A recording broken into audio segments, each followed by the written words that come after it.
നമസ്കാരം. റാഫ്റ്റോക്ക് ഫുട്ബോളിലേക്ക് അവർക്കും സ്വന്തം. വേൾഡ് കപ്പിനുള്ള ജർമ്മൻ സ്ക്വാഡ് ഇന്ന് കോച്ച് ജൂലിയൻ നഗൽസ്മാൻ പ്രഖ്യാപിച്ചിട്ടുണ്ട്. അപ്പോൾ ആ സ്ക്വാഡിൽ ചില സർപ്രൈസിങ് ആയിട്ടുള്ള ഒഴിവാക്കലുകൾ ഉണ്ടായി. ചില പ്രമുഖ താരങ്ങൾ ഒഴിവാക്കി. കരീം അഡയേമിയെ ഒഴിവാക്കിയിരിക്കുന്നു. മാർക്ക്-ആന്ദ്രേ ടെർ സ്റ്റെഗൻ പരിക്കിൻ്റെ പ്രശ്നങ്ങളും മറ്റുമൊക്കെയാണ്, അപ്പോൾ അദ്ദേഹത്തെ ഒഴിവാക്കി. റോബർട്ട് എൻറിച്ച്, നോഹ് അറ്റുബോലു, അതുപോലെ തന്നെ യാൻ ഓഡൽ ബിസെക്ക്, നിക്ലാസ് ഫുൾക്രെഗ്, കരീം അഡയേമിയെ കൂടാതെ കെവിൻ ഷെയ്ഡ്, ഈ താരങ്ങളൊക്കെ സ്ക്വാഡിൽ നിന്ന് പുറത്താണ്. വളരെ ഇൻട്രസ്റ്റിംഗ് ആയിട്ടുള്ള തീരുമാനങ്ങളാണ് കോച്ച് എടുത്തിട്ടുള്ളത്. ഇങ്ങനെയൊക്കെ ഉള്ളപ്പോഴും ഒട്ടും നല്ല ഫോം കളിക്കാത്ത ലിറോയ് സനയെ പോലെയുള്ളവരെ സ്ക്വാഡിലേക്ക് എടുത്തിട്ടുമുണ്ട്. വിരമിച്ചു പോയ മാനുവൽ ന്യൂയറെ തിരികെ കൊണ്ടുവന്നിട്ടുമുണ്ട്. അപ്പോൾ ഈ കാര്യങ്ങളിലൊക്കെ ഒരു വിശദീകരണം കോച്ച് നൽകിയിട്ടുണ്ട്. അദ്ദേഹം പറയുന്നു, എന്തുകൊണ്ട് അഡയേമിയെ ഒഴിവാക്കി ബിയറുടെ സ്ക്വാഡിലേക്ക് എടുത്തു. അതിനെക്കുറിച്ച് അദ്ദേഹം പറഞ്ഞു, ഞാൻ തീർച്ചയായിട്ടും ഒരുപാട് പൊസിഷനുകളിൽ, വ്യത്യസ്ത പൊസിഷനുകളിൽ കളിക്കാൻ കെൽപ്പുള്ള താരങ്ങളുടെ ഒരു ഫാനാണ് ഞാൻ. കരീം തീർച്ചയായിട്ടും ഈ സീസണിൻ്റെ ഫസ്റ്റ് ഹാഫിൽ മികച്ച പ്രകടനം നടത്തിയതാണ്. പക്ഷേ അൺഫോർച്ചുനേറ്റ്ലി സെക്കൻഡ് ഹാഫിൽ അവൻ അത്ര മികവിലല്ല കാര്യങ്ങൾ ചെയ്തിട്ടുള്ളത്. സോ അതാണ് ഇമ്പോർട്ടൻ്റ് ആയിട്ടുള്ള കാര്യം.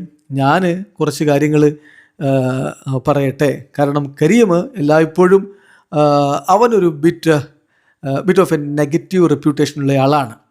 അവൻ റിയാക്ട് ചെയ്യുന്ന രീതി വളരെ ടോപ്പ് നോച്ച് തന്നെയാണ്. കാര്യങ്ങൾ അവൻ നല്ല രൂപത്തിൽ ഹാൻഡിൽ ചെയ്യുന്നുണ്ട്. ഇപ്പം വിത്ത് മാക്സി നമ്മളെല്ലായ്പ്പോഴും ഇമാജിൻ ചെയ്യുന്ന ഒരു സെനാരിയോ എന്ന് പറഞ്ഞാൽ ടീമിലേക്ക് ഒരു സബ്സ്റ്റിറ്റ്യൂട്ട് റോളിൽ എന്തൊക്കെ കാര്യങ്ങൾ കൊണ്ടുവരാൻ പറ്റും, അതൊക്കെ ഇമ്പോർട്ടൻ്റ് ആണ്. So he can give us so much എന്നാണ് ഇപ്പോൾ കോച്ച് ആ ഒരു വിഷയത്തിൽ പറഞ്ഞിരിക്കുന്നത്. അതുപോലെ തന്നെ അദ്ദേഹം എന്തുകൊണ്ട് ലിറോയ് സനയെ സ്ക്വാഡിലേക്ക് എടുത്തു ചോദ്യമാണ്. കാരണം ഇപ്പോൾ അത്ര നല്ല ഫോമിലല്ല ഗലാറ്റസറായിലുള്ളത്. അതിനെക്കുറിച്ച് അദ്ദേഹം പറഞ്ഞത്, അവൻ്റെ സനയുടെ ക്ലബിലെ പ്രകടനം ഇപ്പോൾ അത്ര നല്ലതല്ല. പക്ഷെ ഞങ്ങളോടൊപ്പം നോക്കുമ്പോൾ 5 ഗോൾ കോൺട്രിബ്യൂഷൻസാണ് കഴിഞ്ഞ 4 ഗെയിമുകളിൽ നിന്ന് അവൻ നൽകിയിട്ടുള്ള. ഓഫ് കോഴ്സ് ഞാൻ അവൻ്റെ ദേശീയ ടീമിലെ പെർഫോമൻസ് അസസ് ചെയ്തു. തീർച്ചയായിട്ടും ഒരുപാട് ഡിബേറ്റൊക്കെ സംഭവിക്കാം. പക്ഷേ ഞങ്ങളെ സംബന്ധിച്ചിടത്തോളം അവനെ ഉൾപ്പെടുത്തുക എന്നുള്ളത് ഇമ്പോർട്ടൻ്റ് ആണ് എന്ന് തോന്നി. അതുകൊണ്ടാണ് അവനെ ഉൾപ്പെടുത്തിയതെന്ന് തന്നെ കോച്ച് പറയുന്നു. ഇനി എന്തുകൊണ്ട് ഫുൾക്രെഗിനെ ഒഴിവാക്കി, ആ ചോദ്യത്തിനുള്ളൊരു ഉത്തരം ഫുൾക്രെഗിനെയും അതുപോലെ തന്നെ ഒഴിവാക്കിയിട്ടുള്ള മറ്റൊരാൾ കെൻഡിസ്റ്റ് ആണ്. ഈ താരങ്ങളെയൊക്കെ ഡീൻസിനെയും അതുപോലെ തന്നെ ഫുൾക്രെഗിനെയും ഒക്കെ എന്തുകൊണ്ട് ഒഴിവാക്കി? അപ്പോൾ പറയുന്നൊരു മറുപടി, ലിയാൻ ഗൊഡെസ്കെ ഇപ്പോൾ തീർച്ചയായിട്ടും സ്ട്രോങ് ആണ്. ഇപ്പം എയറിൽ ഒഫൻസീവ്ലി അവൻ വളരെ സ്ട്രോങ് ആണ്. അതുപോലെ തന്നെ കായ്, നിക്ക്, ഇവരെല്ലാവരും നല്ല ഹൈറ്റുള്ളവരാണ്.